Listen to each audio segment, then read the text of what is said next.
But you can see this is a tank typical of the German military. They carry on improving it. So this one started off with not that much in the way of armour on the front. We've got there our particular version, the L version that you can see. It's got an extra 20mm armour plate fitted across the front. Just so you can see where the driver's cut out, where he's looking. So that thickens the armour there.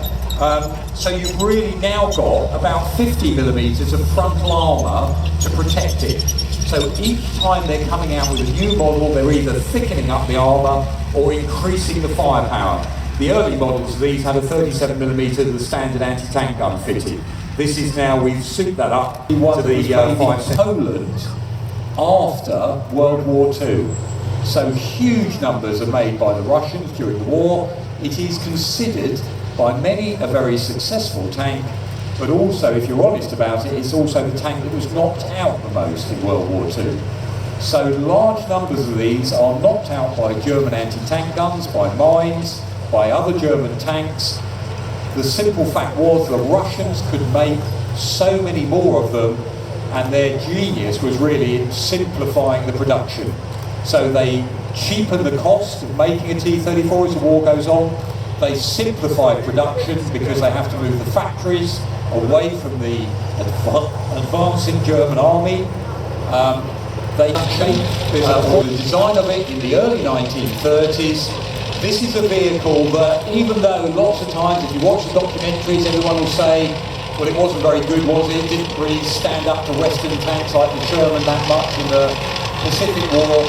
Actually, this was a very advanced design when it comes into service. And it's also one of those American tanks were named by the British after American Civil War generals. So this one's named after Jeb Stuart and was used from, again, by the British forces from the end of 1941. They haven't got the turret worked out. It's the M4 Sherman that they want to build, and they do build in large quantities.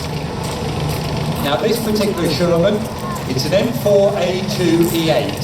So what does all that mean? M4 is the standardised model.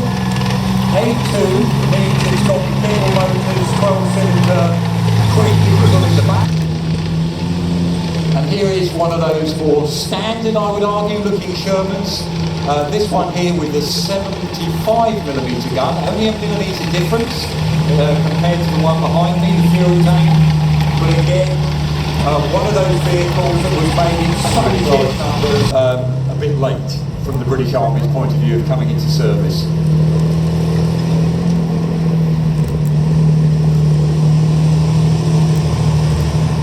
The engine note, by the way, they gave up putting a silencer on the back of this vehicle. It's just got fishtail exhaust on the rear. No point trying to silence it, you're going to hear this thing coming from miles away. So let's just